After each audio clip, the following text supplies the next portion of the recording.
صرف ایک منٹ اگر میں آپ کو کہوں کہ صحیح مسلم میں موجود ایک حدیث ایسی ہے جس کے بارے میں بہت سے مسلمانوں نے کبھی تفصیل سے سنا ہی نہیں، تو کیا آپ یقین کریں گے میری بات پر؟ اور اگر اس حدیث میں رسول اللہ صلی اللہ علیہ وسلم اپنے وفات سے پہلے امت کو ایک خاص نصیحت بار بار فرما رہے ہیں، تو کیا ہمیں اسے خود پڑھنا نہیں چاہیے؟ آج جذبات نہیں، صرف حوالوں کے ساتھ ناظرین بات کروں گی آپ کے ساتھ۔ السلام علیکم۔ آج میں انجینئر محمد علی مرزا صاحب کی ایک ایسی گفتگو کا تجزیہ کروں گی جس میں وہ حدیث غدیر خم اور اہل بیت کی عظمت اور علی رضی اللہ عنہ کے مقام پر صحیح مسلم، جامع ترمذی، مسند احمد، سنن نسائی اور دیگر کتب حدیث سے دلائل پیش کرتے ہیں۔ لیکن صرف ان کی بات سن لینا ہی کافی نہیں، اصل سوال تو ناظرین یہ ہے کہ کیا واقعی یہ تمام روایات وہی معنی دیتی ہیں جو عام طور پر سمجھے جاتے ہیں، یا پھر اس موضوع میں کچھ ایسے پہلو بھی ہیں جنہیں عام مسلمان کم سنتے ہیں؟ اس لیے آج میں پوری گفتگو کو مرحلہ وار سمجھوں گی، آپ کے ساتھ اہم نکات پر بات بھی کریں گے اور آخر میں ایک ایسا سوال چھوڑوں گی جس کا جواب شاید۔ بہرحال یہاں پر میں ایک حدیث ضرور بیان کروں گا کہ ہمارے محبوب امام کائنات سید الاولین والآخرین شفیع المذنبین رحمت للعالمین سیدنا و مولانا امام اعظم محمد رسول اللہ صلی اللہ علیہ وآلہ وسلم نے اپنی وفات سے تقریباً 2.5 سے 3 مہینے پہلے ایک خطبہ دیا جو اہل سنت اور اہل تشیع کے ہاں کامن پایا جاتا ہے۔ اس حدیث کو غدیر خم کی حدیث کہتے ہیں۔ اہل سنت کے ہاں 4 احادیث ہیں اوپر تلے صحیح مسلم میں۔ انٹرنیشنل نمبر کے مطابق فضائل علی والے چیپٹر میں صحیح مسلم میں 6225، 6226، 6227 اور 6228 4 طرق امام مسلم رحمہ اللہ تعالی فضائل علی والے چیپٹر میں لے کر آئے غدیر خم کی حدیث کہ آپ صلی اللہ علیہ وسلم نے حجۃ الوداع سے واپسی پر 18 ذوالحجہ کو خم نامی گاؤں میں پانی کے لیے پڑاؤ کیا، اور آپ صلی اللہ علیہ وسلم نے کنکلوڈنگ گفتگو وہاں پر کی۔ آپ صلی اللہ علیہ وسلم کے لیے اونٹ کے پالان کا ممبر تیار کیا گیا۔ آپ صلی اللہ علیہ وسلم نے صحابہ اکرام کو مخاطب کیا اور کہا کہ اے لوگو آگاہ ہو جاؤ، میں بھی ایک انسان ہوں، قریب ہے کہ اللہ کا قاصد یعنی موت کا فرشتہ میرے پاس آئے اور میں اس کی دعوت قبول کر لوں۔ ہر شخص نے دنیا سے جانا ہے، میں نے بھی جانا ہے۔ میں اپنے بعد تم میں 2 بھاری چیزیں چھوڑ کر جا رہا ہوں، ان میں سے پہلی چیز اللہ کی کتاب ہے، اس میں ہدایت ہے، اس میں نور ہے۔ تم اللہ کی کتاب کو پکڑو، اپنا تعلق اس کتاب کے ساتھ مضبوط کرو۔ اللہ کی کتاب اللہ کی رسی ہے، جو اسے پکڑے گا ہدایت پر ہوگا، جو اسے چھوڑ دے گا گمراہ ہو جائے گا۔ وَاعْتَصِمُوا بِحَبْلِ اللَّهِ جَمِيعًا وَلَا تَفَرَّقُوا، یہ ہے اللہ کی رسی۔ اور پھر زید بن ارقم کہتے رہے آپ صلی اللہ علیہ وسلم ہمیں ترغیب دلاتے رہے، اللہ کی کتاب، اللہ کی کتاب، اللہ کی کتاب۔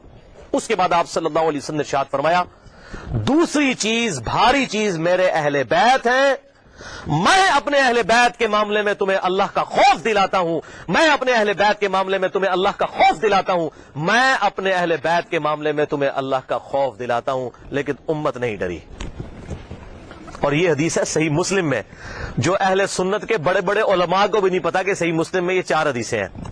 کیوں؟ ان کو وہ حدیث بتائی جاتی ہے جو ہماری مین سٹریم کی کتابوں میں بھی نہیں ہے، باہر ہے، المستدرک للحاکم میں۔ اس سے بہت کمزور درجے کی روایت ہے، حسن درجے کی ہے، اس سے بہت کمزور ہے وہ، یہ تو مسلم کی حدیث ہے۔ انٹرنیشنل نمبر کے مطابق المستدرک للحاکم میں کتاب العلم چیپٹر میں 318 نمبر حدیث کہ میں اپنے بعد 2 ایسی چیزیں چھوڑ کر جا رہا ہوں جن کو مضبوطی سے پکڑ لوگے کبھی گمراہ نہیں ہوگے، ایک اللہ کی کتاب اور دوسرے اس کے رسول صلی اللہ علیہ وسلم کی سنت۔ یہ حجۃ الوداع پر آپ نے فرمایا تھا، لیکن یہ اس کے بھی بعد کا خطبہ ہے، اس کو بھی سپرسیڈ کرنے والا، جو صحیح مسلم میں ہے کہ کتاب اللہ کو پکڑنا اور اہل بیت کے معاملے میں اللہ سے ڈراتا ہوں، ان کے ساتھ حسن سلوک کرنا۔ لیکن امت نے اہل بیت کا وہ حشر کیا کہ کسی نبی کی امت نے اپنے نبی کے ماننے والوں کے ساتھ یہ نہیں کیا، کافروں نے ضرور کیا، لیکن یہ ایک یونیک مثال ہے کہ مسلمانوں نے جو نمازوں میں اللہم صلی علی محمد وعلی آل محمد پڑھتے رہے اور آل محمد ذبح کر دی۔ یہ درود شریف کس منہ سے پڑھتے ہیں؟ وَلِعَاذُ بِاللَّهِ تَعَالَى۔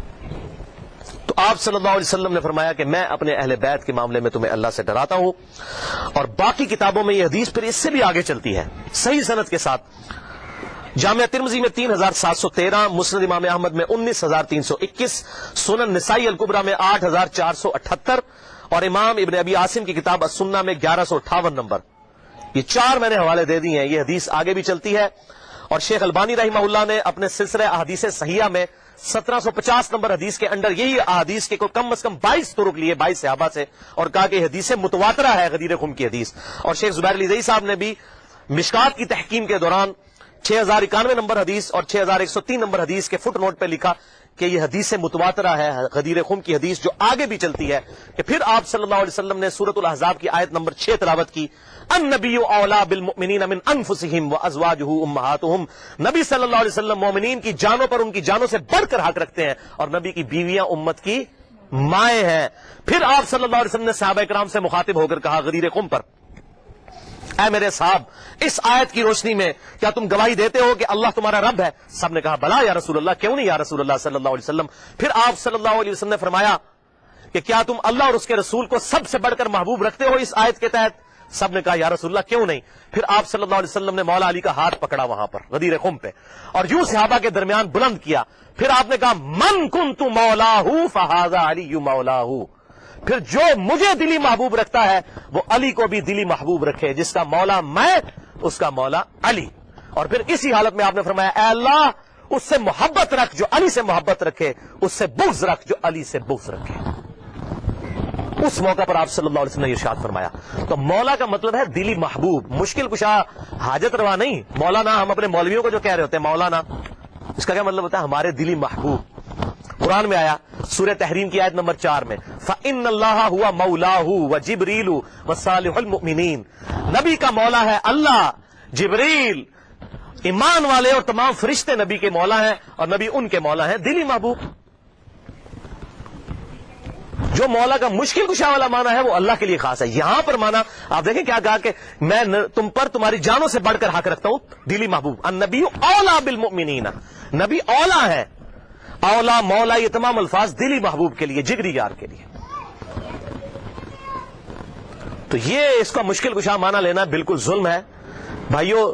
قرآن پاک میں واضح طور پر آیا ایاک نعبد و ایاک نستعین، اے اللہ ہم صرف تیری ہی عبادت کرتے ہیں، غائب میں مدد کے لیے صرف تجھی کو پکارتے ہیں۔ یہ تو جھگڑا ہی نہیں ہے کہ سیدنا علی رضی اللہ تعالیٰ عنہ کو اختیار ہے یا نہیں، مولا علی کو اختیار ہو، شیخ عبد القادر جیلانی کو اگر اختیار ہو تب بھی ان کو غائب میں دعا کے لیے نہیں پکار سکتے۔ مولا علی اپنی نمازوں میں اللہ کو پکارتے تھے، مولا علی کا ماننے والا وہی ہوگا جو مولا علی کی سنت پر عمل کرتے ہوئے اللہ کو پکارے گا، یا حی یا قیوم برحمتک استغیث، حسبنا اللہ ونعم الوکیل، لا الہ الا انت سبحانک انی کنت من الظالمین۔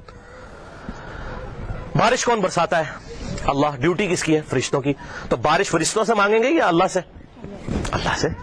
تو سیدنا علی کو اگر اختیار ہو بھی تب بھی ان کو پکاریں گے نہیں۔ ہاں ظاہری اسباب وہ معاملہ بالکل ڈیفرنٹ ہے، میں آپ کو کہتا ہوں مجھے پانی پلا دے، بالکل ٹھیک ہے، لیکن آپ وہاں بغداد میں دفن ہے، بغداد میں بھی قبر میں، اور کہتے ہیں میں آپ کو کہتا ہوں مجھے پانی پلا دے، وہی بات وہی جملہ صرف کوآرڈینیٹس فریم آف ریفرنس بدلنے کی وجہ سے غائب میں پکارنا ہو جائے گا، اور غائب میں پکارنا عبادت ہے، اور عبادت جو ہے وہ اللہ کے ساتھ خاص ہے۔ اسی لیے قرآن میں کہا گیا ایاک نعبد، اے اللہ عبادت بھی تیری کرتے ہیں، و ایاک نستعین، اور غائب میں مدد یعنی دعا کے لیے اپروپریٹ ٹرانسلیشن ہے ایاک نستعین کی، دعا تجھ سے کرتے ہیں، دعا ہوگی اللہ سے۔ بہرحال اسی حدیث غدیر خم کی حدیث کی سپورٹ میں صحیح مسلم میں کہتا ہوں بڑی اسٹانشنگ حدیث ہے، جو مولا علی نے صفین کے مقام پر جب تحکیم کا ایشو اٹھنے والا تھا اس وقت اصحاب کو جمع کر کے کہا۔ صحیح مسلم انٹرنیشنل نمبرنگ کے مطابق 240 نمبر حدیث، اور امام مسلم اسے کتاب الایمان والے چیپٹر کے اندر لے کر آئے ہیں کہ سیدنا علی نے کہا کہ اس ذات کی قسم کہ جس نے دانے کو پھاڑ کر اس میں سے اناج اگایا اور تمام مخلوقات کو پیدا کیا، نبی امی صلی اللہ علیہ وسلم نے مجھ سے یہ عہد لیا تھا کہ علی سے محبت نہیں رکھے گا مگر مومن، اور علی سے بغض نہیں رکھے گا مگر منافق۔ محبت علی از دا لٹمس ٹیسٹ آف ایمان۔ آج کسی کو چیک کرنا ہے کہ مومن ہے یا منافق ہے، دیکھ لیں مولا علی کی محبت ہے تو مومن ہے، اور مولا علی کا بغض ہے تو پکا منافق ہے۔ یہ شیعہ سنی کا مسئلہ ہی نہیں ہے، یہ تو بات ہی بہت آگے چلی گئی ہے۔ صحیح مسلم کتاب الایمان 240 نمبر حدیث کہ علی سے محبت نہیں رکھے گا مگر مومن، علی سے بغض نہیں رکھے گا مگر منافق۔ اور یہ پرٹیکولرلی دو ہی لوگوں کے بارے میں یہ بات آئی ہے، بخاری اور مسلم میں دوسرے انصار کے بارے میں آیا کہ انصار سے صرف مومن ہی محبت رکھیں گے اور انصار سے صرف بغض منافق ہی رکھیں گے۔ اور آپ دیکھ لیں انصار کے ساتھ واقعہ حرہ میں یزید نے جو کچھ کیا، قتل عام ان کا، اور یہاں پر مولا علی کے خلاف جو لوگ کھڑے ہوئے ان کے معاملات بھی بالکل سامنے ہیں۔ لہذا یہ جو غدیر خم کا خطبہ ہے آپ صلی اللہ علیہ وسلم نے خم نامی گاؤں میں کیوں دیا، اس کی ایک ٹیکنیکل ریزن ہے۔ حجۃ الوداع پہ بھی آپ یہ بات کر سکتے تھے، آپ نے خم نامی گاؤں میں اس لیے خطبہ دیا کہ اس موقع کے اوپر سب لوگ جا چکے تھے سوائے اہل شام کے اور اہل مدینہ کے، اور یہی بدبخت شامی تھے جو بعد میں مولا علی کے خلاف صفین میں کھڑے ہوئے، حضور ان کو ڈرا رہے تھے۔ اور دیکھیں اس کے بعد کیا ہو سکتا ہے، من کنت مولاہ فہذا علی مولاہ، بات ہی کچھ نہیں رہ جاتی. اور اہل مدینہ میں بھی ایسے لوگ شامل، پھر اہل مدینہ کے اوپر ظلم بھی ہوئے. آپ صلی اللہ علیہ وسلم نے پہلے ان کو خبردار کر دیا. یہ تھی اس کی حکمت، اور آنے والے وقت کے بارے میں اشارہ تھا کہ یہ معاملات ان کے ساتھ ہوں گے. بہرحال اس معاملے میں جن لوگوں نے بھی سیدنا علی کے ساتھ زیادتی کی، چاہے وہ حضرت امیر معاویہ رضی اللہ تعالیٰ عنہ ہو، یا حضرت مغیرہ ابن شعبہ رضی اللہ عنہ ہو، یا حضرت عمر ابن عاص رضی اللہ عنہ ہو، ہم کسی پر لعنت کرنے کے قائل نہیں ہیں، لیکن ان کی غلطیوں کا جھوٹا دفاع بھی نہیں کرتے، اور نہ ہم رافضیوں کی طرح ان پر لعنت کرتے ہیں. ان کا معاملہ ہم اللہ کے سپرد کرتے ہیں. غلطی جو ہے 100 بسم اللہ بیان ہوگی. حضرت آدم سے زیادہ کسی کا مرتبہ نہیں، 7 دفعہ ان کی غلطی بھی قرآن میں بیان ہوئی ہے. غلطی بیان کرنے کا مقصد یہ نہیں ہوتا آپ نے کسی کو ذلیل کر دیا، ورنہ یہ محدثین نے ذلیل کیا معاذ اللہ. اگر یہ چیز ہوتی اور بخاری اور مسلم یہ حدیث کیوں آتی؟ تو اس میں میرا پورا ایک علیحدہ سے ریسرچ پیپر یہ والا میں نے جو بتایا، اور لیکچرز بھی موجود ہے کہ کس طرح حضرت علی کو جمعے کے خطبوں میں گالیاں نکالی جاتی تھی. بخاری میں، مسلم میں، ابو داؤد میں، ترمذی میں، نسائی میں، ابن ماجہ میں کتنی احادیث موجود ہے. تو یہ ممبروں پر مولا علی پر لعنت کرنے کی بدعت بنو امیہ کے دور میں جاری ہوئی. لہذا شیعان علی وہ ہوں گے جو علی کی سنت پر عمل کریں گے. مولا علی کو خوارج نے کافر کہا، لیکن مولا علی نے ان کے جنازے خود پڑھائے اور کہا کہ یہ میرے بھائی تھے، بھگوڑے ہو گئے، میں ان کو مسلمان سمجھتا ہوں، اور ان کے لیے دعا کی اللہ مغفر لحینا و میتنا. جبکہ دوسری طرف بنو امیہ کے ماننے والے وہ لوگ ہیں جو حضرت علی پر ممبروں پر لعنت کرتے تھے، اور آج ان کی باقیات اس فارم میں موجود ہے کہ وہ باقی صاحب کے اوپر لعنت کرتے ہیں. مولا علی کا ماننے والا وہ ہوگا جو بنو امیہ کی بدعت پر نہ چلے، مولا علی کی سنت پر چلے. یہ فرق سمجھ لیجئے. تو شیعان علی سے مراد علی کے گروہ کے لوگ، خالی ٹائٹل لگا لینے سے نہیں. آج سنی کون کون نہیں اپنے آپ کہتا؟ بریلوی کہتے ہیں ہم سنی ہیں، دیوبندی کہتے ہیں ہم سنی ہیں، اہل حدیث کہتے ہیں ہم سنی ہیں، لیکن ایک دوسرے سے پوچھیں وہ کہتے ہیں نہیں اسی سنی ہے، دوسرا سنی نہیں ہے. تو ٹائٹل آپ لگاتے رہے. بے شک شراب کی بوتل کے بعد روح افزا لکھ لینے سے روح افزا بن جائے گی، یہ جامع شیری بن جائے گی؟ نہیں. اصل تو بات ہے کہ واقعی علی کا شیعہ کون ہے.